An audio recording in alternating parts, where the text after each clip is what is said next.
పరిశుద్ధుడైన దేవుని నామానికి మహిమ కలుగును గాక. మన ప్రభు అయిన క్రీస్తు నామంలో మీ అందరికీ కూడా వందనాలండి.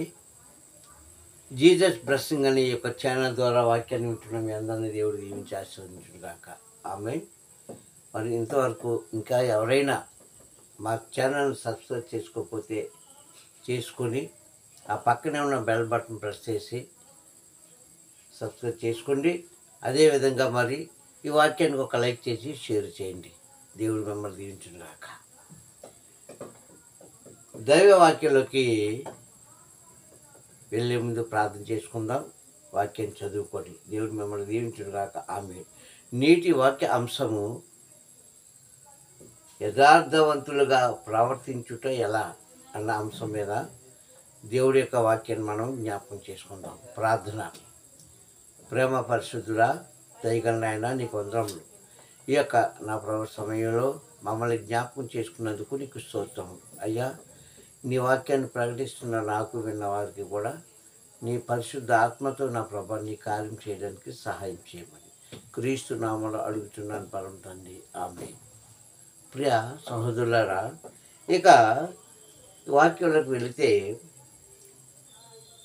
భూమి మీద మానవుడు యథార్థంగా జీవించడం అనేది చాలా కష్టంతో కూడిన పని అది.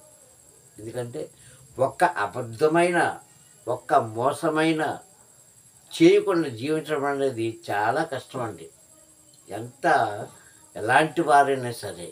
అయితే ప్రపంచంలో ఇంతవరకు యథార్థవంతులుగా జీవించేవారు అక్కడక్కడ ఉండవచ్చు, కానీ చాలా మట్టుకు యథార్థంగా జీవించేవారు చాలా తక్కువ.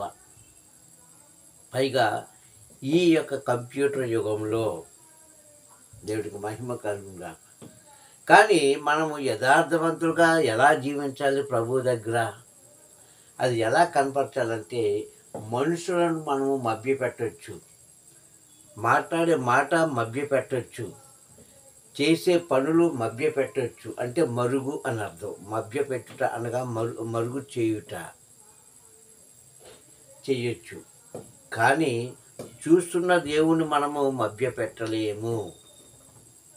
అది గ్రహించుకున్న వారు వాళ్ళు చేస్తున్న మోసమును, వాళ్ళు మాట్లాడే మాటలను, వారు వెళ్ళే మార్గాలను ప్రభువుకు అప్పగించుకొని పశ్చాత్తాపంతో ఉంటారు.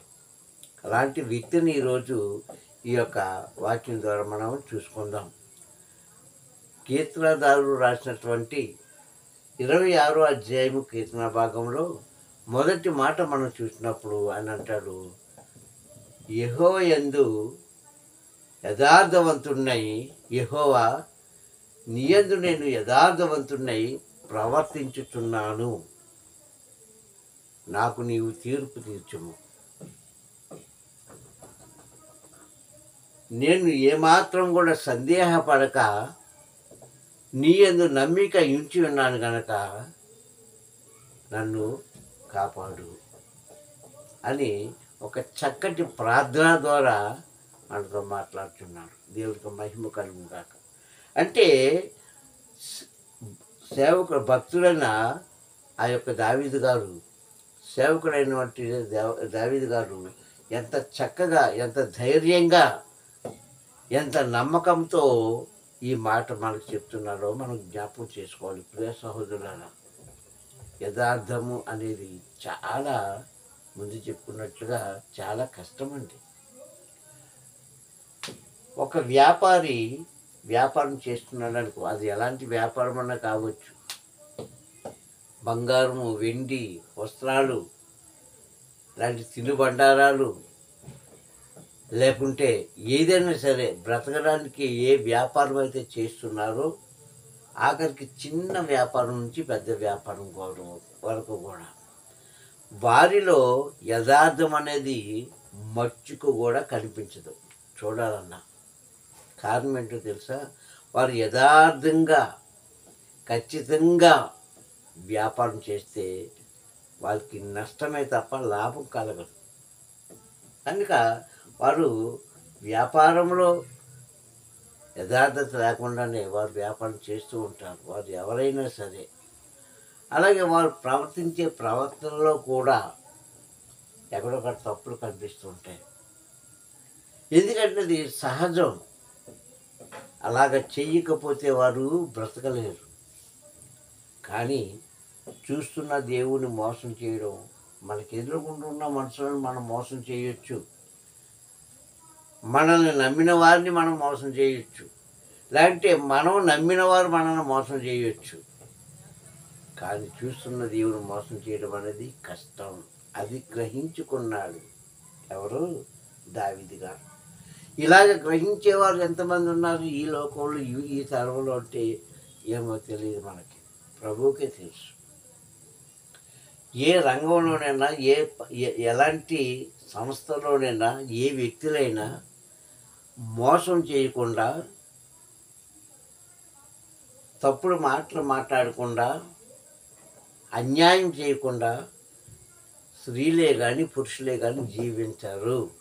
ఇది ఖచ్చితంగా రూఢీగా చెప్పవలసిన మాట, నమ్మాలి. కానీ ఇక్కడ అంటున్నాను, నాయన నేను నీ యందు యథార్థంగా ప్రవర్తించుచున్నాను అని ఎలా చెప్పగలిగాడు అంటే, తను తెలుసుకున్న సత్యాన్ని బట్టి, తను అనుసరించిన మార్గాన్ని బట్టి పూర్తిగా దేవుడికి లోబడిపోయాడని అర్థం. ప్రియ సంగమా, ఆ రోజు ఆయనే కాదండి, ఈరోజు మనము కూడా పూర్తిగా సంపూర్తిగా దేవుడికి లోబడి ఉండగలిగితే ఖచ్చితంగా మనం ఏమవుతాం? యథార్థవంతులుగానే జీవిస్తాం ప్రభు యందే కాదండి, కుటుంబంలోనే కాదు, వ్యక్తి దగ్గరే కాదు, మీరు ఎక్కడైనా సరే ఖచ్చితంగా జీవిస్తారు. ఏ మోసం చేయకుండా, ఎవరిని ఏమి అన్యాయం చేయకుండా, ఉన్నది ఉన్నట్టుగా మాట్లాడి, చేయవలసింది చేసినట్టుగా చేసి యథార్థంగా జీవిస్తారు. అలాంటి మనుషుల్ని చాలామంది చెప్పుకుంటారు, ఈయన నీతిమంతుడు, దేవుని స్తోత్రం కలుగును గాక. ఈయన ఎప్పుడు కూడా అబద్ధంలాడేవాడు కాదు, ఎవరిని మోసగించేవాడు కాదు, ఎవరిని దోచుకునేవాడు కాదు. ఇలాంటి మనుషులను లేక ఇలాంటి కుటుంబమును నేను ఇంతవరకు చూడలేదు అని మన కోసము కొంతమంది సాక్ష్యం చెప్పేవారు కూడా లేకపోలేదు. దేవుని స్తోత్రం, హల్లెలూయా. అయితే యథార్థవంతులుగా జీవించాలంటే మనం ఏం చేయాలి?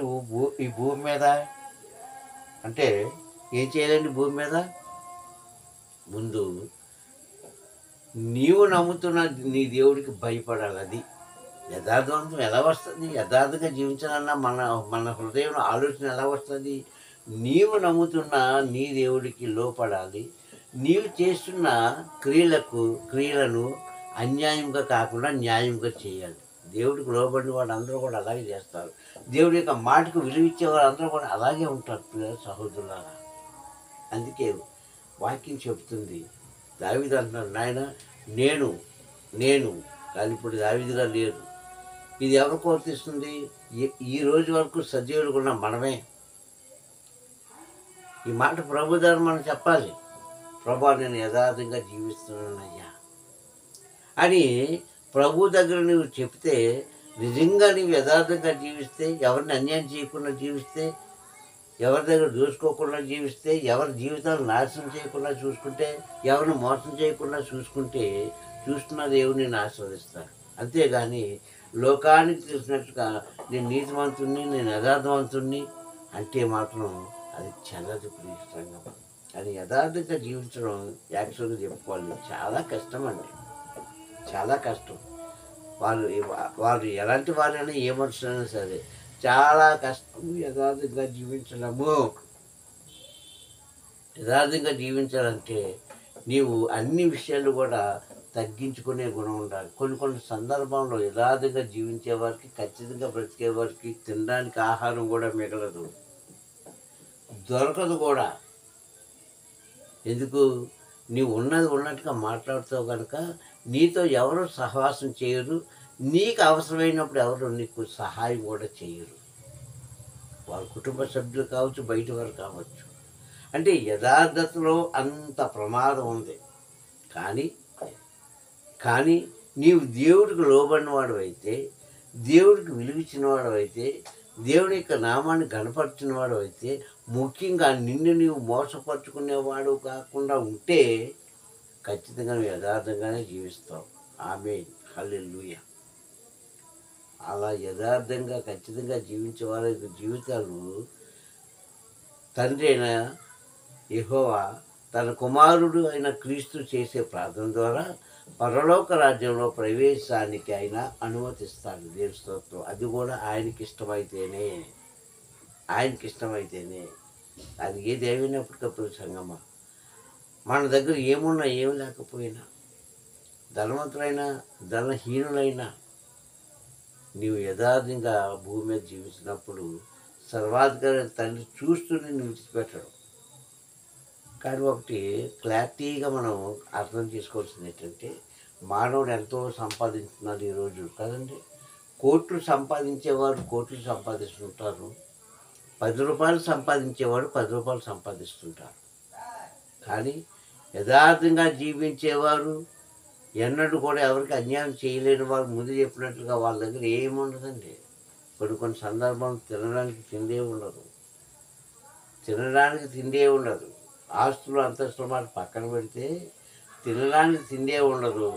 సంఘంలో సమాజంలో వారికి విలువే ఉండదు.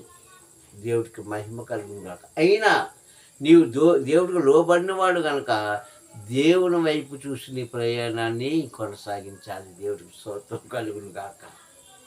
దేవుడి వైపు చూసి ఎప్పుడైతే నీ ప్రయాణాన్ని కొనసాగిస్తావో అప్పుడు పరలోకమందులను చూసిన దేవుడు ఏదొక్క రోజుని ఆశీర్వాదం అనే ద్వారాలు తెరుస్తుంటాడు. దేవుడి స్తోత్రం కలుగుగాక. మహిమ ఐశ్వర్యం చేత మనల్ని దీవిస్తాడు. ఇది నమ్మాలండి, ఇది నమ్మాలి. ఈ లోకంలో ప్రియ సంగమా, ఖచ్చితంగా జీవించేవారిని ఎవరు ఇష్టపడతారు? అంతవరకు ఎందుకు? నువ్వు ఖచ్చితంగా మాట్లాడుతున్నావు అనుకో, నిన్ను ఎవరిని కూడా రానివ్వరు. దేవుడికి మహిమ కలుగును గాక. ఖచ్చితంగా నీవు జీవించిన వారు నీ మాట కూడా వినరు సార్ కదా. నిన్ను 10 మందిలో కలుపుకోవడానికి కూడా ఇష్టపడరు. ఎందుకంటే 90 యొక్క మనస్సు ఒకలా ఉంటుంది. నీ యొక్క ప్రవర్తన, నీ యొక్క మాట తీరు, నీ జీవితము, నీ విధానం ఒకలా ఉంటుంది కనుక అది వాళ్ళకి నచ్చదు. నువ్వు వాళ్ళతో ఉండాలంటే వాళ్ళు ఏం చెప్తుంటారో అది నువ్వు చేస్తూ ఉండాలి. వాళ్ళు ఎలా జీవిస్తున్నారో ఆ జీవన విధానాన్ని నువ్వు కూడా నేర్చుకోవాలి. కానీ అది నీకు ఇష్టం ఉండదు. ఎందుకంటే నీవు దేవుడికి లోబడిన వాడు. దేవుని స్తోత్రం హల్లెలూయా. దేవుని మాటకు విలువిచ్చేవాడు కనుక ఇవి నీ మనసులో, నీ యొక్క తలంపులు, నీ ఉద్దేశాల్లో అవి ఏమాత్రం కూడా ఉండవు. కానీ చివరికి ఓడిపోయేది ఎవరండి? అవినీతి పరులు ఓడిపోతారు, అహంకారులు ఓడిపోతారు, ఎందుకు పనికిరాని వాళ్ళు ఓడిపోతారు. కానీ నీ ఓడిపోవచ్చు. నీకు తినడానికి తిండి లేకపోవచ్చు, అనుభవించడానికి ఆస్తు లేకపోవచ్చు, ఉండడానికి గృహం లేకపోవచ్చు. కానీ నువ్వు దేవుని వైపు చూసి యథార్థంగా జీవించావు కనుక ప్రభు కడ వరకు నిన్ను కాపాడుతూనే ఉంటాడు. అందుకంటున్నాడు ఇక్కడ, నాయన నేను నీ యందు నమ్మిక ఉంచి ఉన్నాను, నేను నీ యందు యథార్థంగా ప్రవర్తించుతున్నాను కనుక నన్ను నీ ఒకసారి పరిశీలన చేసుకో అని చేసిన ప్రార్థన మనం నమ్మాలి. దాన్ని మనం దానికి విలువ ఇవ్వాలి. దేవుని స్తోత్రం హల్లెలూయా. ప్రియ సంగమా, ఒకటండి, ఈ లోకంలో మనం కోట్లు సంపాదించకపోయినా చివరికి మిగిలేది మనిషికి ఏంటంటే కేవలము 6 అడుగుల నేల అంతే. అంతకన్నా ఏమి మన దగ్గర రాదన్న సంగతి తెలుసు. మనం కూడబెట్టుకున్నదంతా మనతో రాదన్న సంగతి తెలుసు. ఆఖరికి మన కుటుంబ సభ్యులు కూడా మనతో ఉండరన్న సంగతి తెలుసు. అన్నీ తెలుసు కూడా మనిషి మూర్ఖుడు వలె ఉంటూ యథార్థతను విడిచిపెట్టి, నిజాన్ని విడిచిపెట్టి, ఖచ్చితమైన జీవితాన్ని విడిచిపెట్టి చీకటిలో జీవిస్తూ ప్రభువా నన్ను కాపాడంటే ప్రభు ఆకాశమండలం నుంచి నవ్వుకుంటాడండి. దేవుడికి మహిమ కలిగింది. పురుషంగమ మరలా చెప్తున్నాను, ఈ యొక్క ఆఖరి దినాల్లో ప్రయాణం చేసిన మనము ఒకసారి జ్ఞాపకం చేసుకో. నీవెవరినైనా మోసగించావా? నీవెవరినైనా అన్యాయం చేసావా? ప్రభు దగ్గరికి వచ్చిన ఆయన, నేను చేసిన మోసాలను, నేను చేసిన అన్యాయాన్ని, నేను వెళ్తున్న మార్గాలు, నేను అనుభవిస్తున్న చీకటి జీవితం నుంచి బయటపడాలంటే ఇదిగో ఈ రోజు కన్నా సరే నేను యథార్థంగా జీవించే మాట, జీవించే భాగ్యం, జీవించే ధన్యత, జీవించే అలవాటు నాకు దయచేసి తండ్రి అంటే దేవుడు తెలియజేస్తారు. ఒక వ్యక్తి ఒక అబద్ధాన్ని కాపాడుకోవడానికి రెండో అబద్ధం ఆడుతాడు. ఆ అబద్ధాన్ని కప్పిపుచ్చుకోవడానికి మూడో అబద్ధం ఆడుతుంటాడు. ఇలాగా తన అబద్ధాల సంఖ్య పెంచుకుంటూ వెళ్తుంటాడు.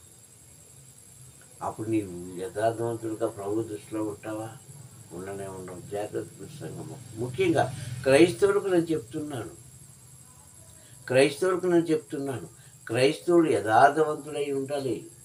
ఎందుకంటే మనకు బోధించిన గ్రంథంలో రాయబడిన లేఖనాలు, ఆ లేఖనాలు ప్రభువు కనుక, ఆ మాట దేవుడు కనుక మనం ఖచ్చితంగా జీవించాలి. కానీ ఈరోజు యథార్థత లోపిస్తుంది క్రైస్తవులోనే. నమ్మకం మీద విశ్వాసులు జీవించలేకపోతున్నారు. నమ్మించి మోసం చేస్తున్నారే కానీ నమ్మకమైన జీవితాన్ని వారు అనుభవించలేకపోతున్నారు. సంగమా, బైబిల్ నీతో నాతో సూటిగా మాట్లాడుతుంది.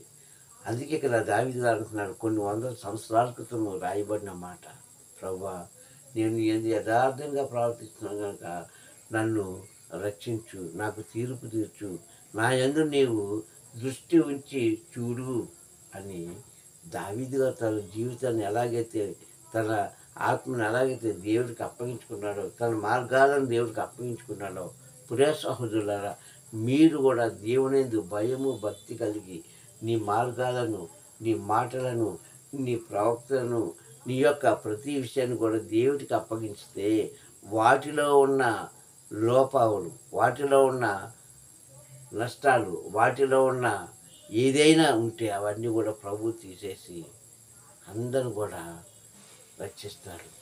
అలా రక్షించినప్పుడు ఒకసారి ప్రయత్నం చేయండి. ఎందుకంటే మోసంలో మునిగిపడిన జీవితం, త్రాగుడుతో మునిగిపడిన జీవితం, చీకటిని అనుభవిస్తున్న జీవితం ఒక్కసారి ఆ గట్టుపైకి వచ్చి యథార్థమైన గట్టు మీదకి వచ్చి ఒక్కసారి చూడండి. మీ జీవితాలు దేవుడు మార్చబోతున్నాడు. మీకున్న ప్రతి అలసట్లోంచి, మీకున్న ప్రతి బాధ్యతలోంచి దేవుడు ఏం చేస్తారు? రక్షించడానికి సిద్ధంగా ఉన్నాడు. నీకు తీర్పు తీర్చడానికి సిద్ధంగా ఉన్నాడు. అయితే మనం దేవుడి చేతిలోకి వెళ్ళాలి. ముందుగా దేవుని యొక్క మాటలోకి మనం వెళ్ళాలి అంటే నీలో ఖచ్చితమైన జీవితం జీవించాలనే ఆలోచన కలిగి ఉండాలి. అదే యథార్థత. కానీ ఇవన్నీ విడిచిపెట్టుకొని చేయరాని కార్యాలు ఈ భూమి మీద మనం చేస్తూ ప్రభువా నన్ను రక్షించంటే ఏమోనండి, అది ఆయన ఇష్టం. రక్షించమంటే రక్షించడం, రక్షించాలా శిక్షించాలా అన్నది అది ఆయన సొంత నిర్ణయం మీద ఆధారపడి ఉంటుందని తెలియజేస్తున్నాను. ఓ క్రైస్తవులారా, మనం చివరి గడియలో ఉన్నాము. ఎవరిని కూడా మోసం చేయకుండా, ఎవరికి అన్యాయం చేయకుండా, ప్రభుయందు దృష్టి ఉంచి, ప్రభుయందు లక్ష్య పెట్టి, ప్రభుయందు విశ్వాసం ఉంచి నీవు ప్రవర్తించిన ఎడల నీ యథార్థమైన ప్రవర్తనకు దేవుడు మంచి బహుమానం ఇస్తాడు. మీ జీవితాలను ఆయన వెలిగిస్తాడు. శరీరపరంగా ఉన్నంతకాలము, అలాగే మనం మృతులైన తర్వాత మన ఆత్మకు ఆయన రక్షణ కలిగిస్తాడని తెలియజేస్తున్నాను. ప్రార్థన చేసుకుందామండి. ప్రేమ స్వరూపి దయగల నాయన, కృపగల తండ్రిని పొందడంలో ఈ యొక్క సమయంలో తండ్రిని వాక్కు ద్వారా మాతో మాట్లాడినందుకు స్తోత్రం చెల్లిస్తాను. తండ్రి నామన నీ యందు యథార్థంగా జీవించే వారి యొక్క జీవితాలు తల్లి వెలుగుతున్న దివిటీల వల్ల నా ప్రభ ఉంటాయే కానీ ఆరిపోయిన దాన్ని నాయన ఒత్తుల వల్ల ఉండవని నీ వాక్కు ద్వారా మాతో బోధించినందుకు స్తోత్రం. అయ్యా నీ రాజ్యంలో మేము వెలుగుతున్న దివిటీల వల్ల ఉండాలంటే ఈ భూమి మీద నాయన మీరు మాకు ఇచ్చిన తండ్రి నాన్న ఈ కొద్దిపాటి జీవితాన్ని అయ్యా యథార్థంగా ప్రవర్తించుటకు, జీవించుటకు సహాయం చేస్తామని చేయమని అడుగుతూ నాయన వాక్యం బిడ్డలందరికీ నా ప్రభా నీ కృప వాక్యాలతో నింపమని క్రీస్తు నామములో ప్రార్థన అడుగుతున్నాను పరమ తండ్రి. ఆమేన్, ఆమేన్, ఆమేన్. మీ అందరూ కూడా ప్రభు నామములో వందనాలు. దేవుడు రాబోతున్న దినాల్లో మేము దీవించి ఆశీర్వదించుగాక. Praise the lord.